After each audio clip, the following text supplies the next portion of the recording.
नमस्कार, आप देख रहे हैं न्यूज़ पीआर। मैं हूं आदेशपुरी। बिहार में सुशासन की सरकार है और नीतीश कुमार का यूएसपी जो है वो सुशासन है। सुशासन के लिए सबसे बड़ा पैमाना जो है मंत्रिमंडल में भी जो साफ छवि के नेता हैं उनका मंत्री बनना जरूरी है।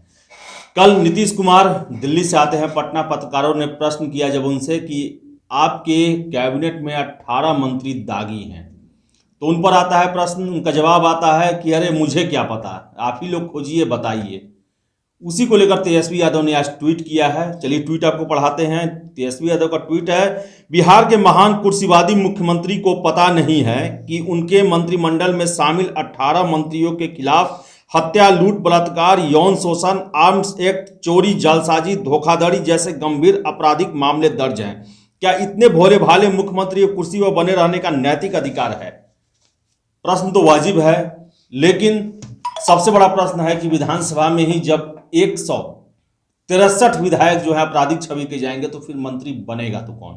हमारे साथ हैं हमारे वरिष्ठ सहयोगी रंजीत जैन से बात करेंगे। तेजस्वी यादव तो आरोप लगा देते हैं नीतीश कुमार पर।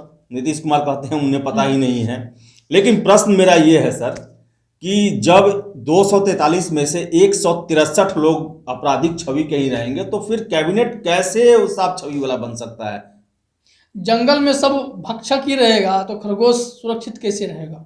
सीधी सी बात है कि हर कोई जो है यहाँ पर जो है दूध का धुला कोई नहीं है। आपने अभी आंकड़े बताए कि 163, तो जाहिर तौर पर जैसे बीजेपी और जेडीयू और उनके अन्य अलायंस के ही लोग तो नहीं होंगे। तो इसमें और भी दल के होंगे, जो विपक्ष में बैठा है महागठबंधन है उसमें भी होंगे। तो मैं उसके आंकड़े से पहले भी हम लोगों ने एक वीडियो किया था, इसमें हमने बताया था कि किस तरह से पूरा ये मकर जाल है। जो विधायक है पूरे करोड़पति तो 194 हैं, लेकिन उसमें से 163 ऐसे हैं जो दागी हैं। इन पर अपराध कई तरह के अपराध हैं। खास करके अगर 51% एमएलए हैं जो है 123 एमएलए कम से कम ऐसे हैं जिसपे गंभीर आरोप हैं। एक प्रश्न आपसे रोकना चाहता हूँ, एक प्रश्न पूछना चाहता हूँ। इनकेस मान लीजिए तेजस्वी यादव 122 का आंकड़ा पार कर जाते हैं, तो ये अगर मंत्रिमंडल बनाते हैं अगर ये, तो क्या लगता है आपको कि इनमें भी पूरे साफ छवि के लोग होते? संभव ही नहीं है। अगर तेजस्वी यादव मुख्यमंत्री बनते तो उन पर भी आरोप है, उन पर भी तो आरोप है। भले वो कहते हैं कि उस वक्त जब ये सब कुछ हुआ था तो मैं नाबालिग था, दाढ़ी मूछ नहीं हुआ था, ये कहते हैं हर एक जगह जब लोगों को संबोधित करते हैं तब कहते हैं। तो मुख्यमंत्री पे ऐसे ही लग जाता। उसके बाद जो भी उनके जो डिपार्टमेंट में आता है, जो मंत्रिमंडल में शामिल होता है कैबिनेट में, तो मैं आपको एक आंकड़ा बताता हूँ जो हमारे पास है। टोटल अगर देखा जाए तो आरजेडी के 74 विधायक हैं, साथ में कांग्रेस का मिलेगा तो 19 हो गए, तो उसके बाद जाकर सीपीआई का मिलेगा तो 12 हो गए लेफ्ट वालों का। तो टोटल अगर आप जोड़ देंगे तो लगभग हो जाता है आपको 105 के आसपास। और बाकी लोग जो भी जुड़ेंगे, इधर उधर से तोड़ना ही पड़ता, कुछ भी करना पड़ता, तो बाकी लोगों का साथ चाहिए होगा।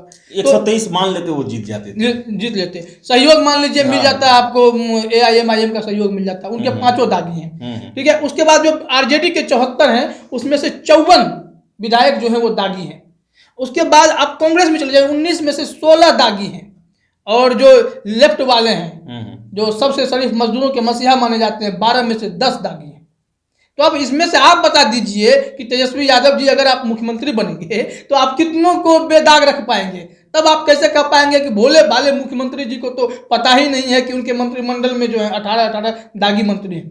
36 में से आपके पास तो कम से कम आपको मोर देन 70%, अगर आप कितना बचने की कोशिश करेंगे तो भी 70% कैबिनेट सदस्य आपका ऐसा होगा जिसपे कोई ना कोई दाग होगा, तो आप बच सकते हैं क्या? अच्छा सर, एक बात प्रश्न है, कल नीतीश कुमार से प्रश्न किया गया कि ये 18 दागी मंत्री है, तो वो कहते हैं कि मुझे नहीं पता है, आप ही लोग बताएं। क्या ऐसा हो सकता है कि जो मुख्यमंत्री हो वो इसी तरह क्या किसी को कैबिनेट का मेंबर बना देता है क्या, कि किसी को उठा के कैबिनेट का मेंबर बना दे, मंत्री बना दे, उसके बारे में वो कुछ फीडबैक ना ले, उसके बारे में जानकारी ना ले? इसमें देखिए जो आधार होता है ना वो थोड़ा डिफरेंट होता है। इसमें देखा जाता है पार्टी में क्षेत्र, वर्ग, जात, समुदाय, इसके अलावा आप कितनी बार जीते हैं, तमाम तरह की चीज़ें देखे जाते हैं। जो विधायक होते हैं तो कहीं ना कहीं कोई ना कोई आरोप लगा रहता है। हाँ, इसमें जैसे नीरज सिंह बबलू पे गंभीर आरोप लगते हैं, जो सुशांत सिंह राजपूत के भाई हैं। जमा खान को जो भी हाल में शामिल किया गया उन पे भी कई सारे आरोप हैं। तो ऐसी बात नहीं है कि मुख्यमंत्री को पता नहीं होता है। जब एफिडेविट होता है और जब विधायकों का लिस्ट तैयार किया जाता है, उससे पहले भी जब टिकट का बंटवारा होता है, तब भी उन तमाम चीज़ों की टीम होती है जो सारे पहलुओं को देखती है, उन्हें पता होता है। लेकिन उन्हें पता है कि ये मामले चलते रहेंगे, लटके रहेंगे, क्योंकि विधायकों पे इस तरह के मामले दर्ज हो जाना आपको आम लगेगा, क्योंकि जो आंकड़े बताते हैं, अगर कोई 160 प्लस विधायक अगर दागी हैं तो मामला जो है इन पे चलता रहता है, लटकता रहता है। आज नहीं तो कल कुछ ना कुछ मामला होगा, कोई ना कोई मामला होगा, कोई ना कोई आरोप लग सकता है, क्योंकि सिद्ध आरोप तो बहुत कम के, अगर सिद्ध होता तो चुनाव नहीं लड़ते। तो क्या नीतीश बाबू का जो सुशासन का दावा है वो हाथी का दांत है क्या, कि लोगों को दिखाने के लिए कि हम साफ छवि के लोग हैं, साफ छवि की पार्टी है और साफ छवि के हमारे नेता आते हैं, लेकिन जब टिकट देने की बारी आती है तो फिर वो सब ताक पे रख दिया जाता है और जीरो टॉलरेंस, जीरो करप्शन की बातें जो है वो कहने में और कागजों पे अच्छी लगती है आदेश जी, लेकिन जब जिन्हें शामिल किया जाता है, जिनसे उम्मीद होती है कि इन तमाम चीज़ों को जीरो कर देंगे, तो मुझे नहीं लगता कि ऐसे सारे लोग जो आएंगे वो जीरो कर पाएंगे किसी भी चीज़ को। बिहार में भ्रष्टाचार हो, चाहे कम्युनलिज्म की बात करते हैं या तमाम तरह की जो चीज़ों की बात कर रहे हैं, ये सारी चीज़ें जीरो तभी हो सकती हैं जब स्वच्छ और बेदाग छवि के लोग आएंगे। लेकिन स्वच्छ और बेदाग छवि को टिकट कहाँ मिलता है? टिकट उन्हीं को मिलता है जिनके पास तंत्र अधिक है, जो जुगाड़ तंत्र का इस्तेमाल करते हैं, जिनकी छवि कुछ इस तरह की होती है, जिन्हें लगता है कुछ इलाके में अगर ये दबंग है, ये चुनाव जीत सकते हैं, तो इनको टिकट दिया जाए। तो किसने दागी को टिकट नहीं दिया हमको ये तो बताइए। हर एक दल में उतने ही सब लोग भरे पड़े हैं। अगर ये बनाएंगे तो इनके तो 80 टोटल महागठबंधन में से अगर 105 हैं तो 80 विधायक ऐसे हैं जो दागी हैं। इसमें बहुत सारे ऐसे होंगे, इसमें सीरियस चार्जेज होंगे, कत्ल के चार्ज होंगे, हत्या के होंगे, लूट के होंगे, अपहरण के होंगे, तो तमाम तरह की चीज़ें हैं। तो ऐसे में तेजस्वी यादव का ये आरोप लगना, मैं तो वही कहूँगा जिसके घर खुद शीशे के हो वो दूसरों के घर में पत्थर न मारे तो ज़्यादा बढ़िया है। सर, ये बिहार में अपराध जो है बेलगाम है। नीतीश कुमार लाख बैठक कर ले, लाख डीजीपी को फ़ोन करके बोले, कुछ भी करे, लेकिन अपराध रुकने का नाम नहीं ले रहा है। क्या जो कैबिनेट है, जो विधानसभा में जो माननीय बैठे हैं, उनका दागी चरित्र का होना, ये क्या लॉ एंड ऑर्डर पर भी इसका प्रभाव पड़ता है क्या? बिल्कुल, लॉ एंड ऑर्डर पर प्रभाव पड़ता है। पुराना इतिहास उठा करके आप देख लें तो किस तरह से एसपी डीएम मनमाफिक पोस्टिंग के लिए लगातार ऊपर से प्रेशर पड़ता था इन चीज़ों को। तो इच्छा शक्ति सबसे बड़ी बात है आदेश जी। अगर सिस्टम चाह ले तो बेदाग चाहे दागी कोई भी कैबिनेट में शामिल हो, अगर वो चाह ले कि हमको कंट्रोल करना है, चलिए आप दागी हैं ठीक है, लेकिन कंट्रोल करना है तो आपको पुलिसिंग सिस्टम को चलाना है। गृह विभाग खुद मुख्यमंत्री देखते हैं, तो उन्होंने जब 2005 में चाहा था तो काफ़ी हद तक पिछले जंगल राज को खत्म करने में सफलता पाई थी। तो किडनैपिंग का दौर खत्म हो जाता है। नहीं चाह रहे हैं क्या? इन पे आरोप लगता है कि दबाव में काम कर रहे हैं इन्होंने, ये कहते हैं कि ऐसी कोई बात नहीं है, लेकिन प्रेशर में तो हैं। अगर ये अपने खुले तंत्र से काम करते, खुले दिमाग से काम करते, इन्हें लगता कि बिहार में क्राइम को कंट्रोल करना है तो सिर्फ डीजीपी के साथ बैठक करना है, हाथी के दांत दिखाने जैसा है। लेकिन अगर वो एक्शन लेने के मूड में आते तो कार्रवाई आपको दिखने लगती, आपको ये क्राइम कंट्रोल दिखता। तो मुझे लगता है कि ये प्रेशर में तो बिल्कुल है और ये काम जो है इनको उसी हिसाब से कराया जा रहा है जैसे महागठबंधन में 2017 के आसपास जो हुआ था, पहले जब लालू यादव के साथ फिर से सरकार आई थी, तभी उन्होंने कहा था ना कि लालू यादव का दबाव आता था, तमाम तरह के आरोप लगते थे कि ये सब चीज़ मुझे कहा जाता है कैसे ना करो वैसे करो। तो यही स्थिति अभी। तो क्या दिल्ली का दबाव जो है नीतीश पर पड़ना शुरू हो गया है? पड़ रहा है। ये दिल्ली का ही दबाव है कि एक मंत्रिमंडल का विस्तार जब मुख्यमंत्री चाहते तो तुरंत हो जाता, वो लटका रहा, वो खींचता रहा। उसके बाद जाकर के अभी भी क्या करना है क्या नहीं करना है, ऐसा लगता है कि दिशा निर्देश जो है अब दिल्ली से तय होता है। हमने इससे पहले एक वीडियो हम लोगों ने चलाया था जब नीतीश कुमार दिल्ली गए थे, तो उस वक्त भी हमने यही कहा था कि अब दिल्ली से तय होगी बिहार की रणनीति। अब ये कहें कि बिहार पे कोई चर्चा नहीं हुई, बस बाकी तमाम चीज़ों के विकास को लेकर के, देश भर की समस्याओं को लेकर के हमने चर्चा की है, लेकिन बिहार की बात ना हो ऐसा संभव है क्या?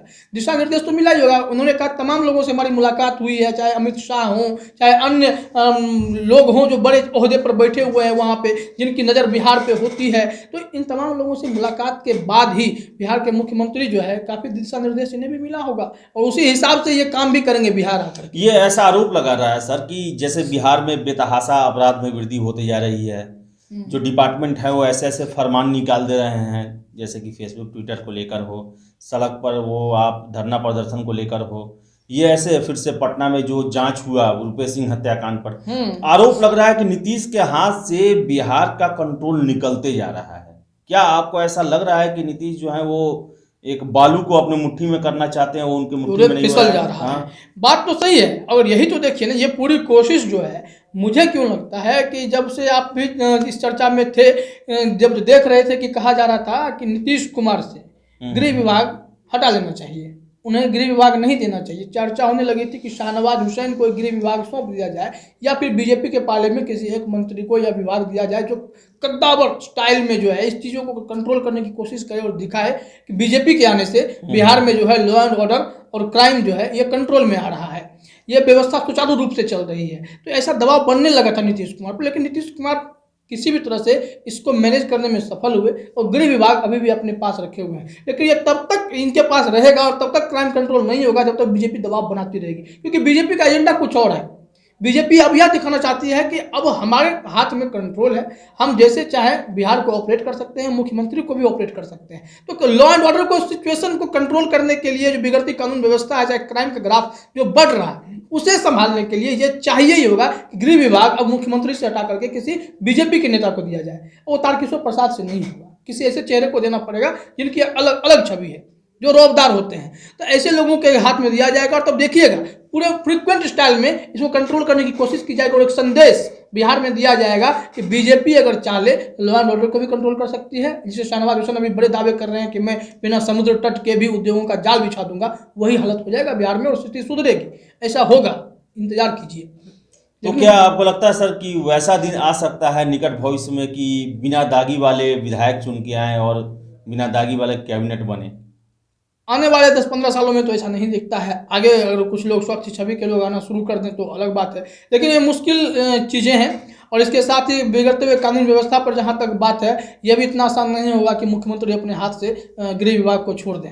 तो तमाम तरह की चीज़ें आप फैक्टर्स देख लीजिए, चाहे महागठबंधन का कोई आए, चाहे जेडीयू से कोई आए, चाहे बीजेपी से कोई आए, ये चीज़ें आसान नहीं है कि बेदाग छवि का कोई नेता सदन में चुनकर आए और कैबिनेट का सदस्य बन जाए। तो बिहार में लॉ एंड ऑर्डर का सिचुएशन जो है वो हमेशा प्राइम मुद्दा बना रहेगा, क्योंकि जब हमारे माननीय जो विधानसभा में बैठकर हमारा नीति निर्माण करते हैं, राज्य की जो भविष्य की जो रूपरेखा है वो तय करते हैं, जब वो ही दागी रहेंगे, उन पे ही अपराध के संगीन मामले दर्ज रहेंगे और कैबिनेट में जब वैसे लोग रहेंगे तो लॉ एंड ऑर्डर और बिहार में जो अनडेवलपमेंट है और ऐसी बातें जो निकल के आती है जिसके कारण बिहार को शर्मसार होना पड़ता है, अगर वो लोग रहेंगे तो इसका सामना करना पड़ेगा। हमारे सहयोगी ने बताया कि आगे के 10-15 सालों तक ऐसे लक्षण नहीं दिखाई देते हैं कि बेदाग छवि के लोग विधानसभा में और कैबिनेट में आ सके।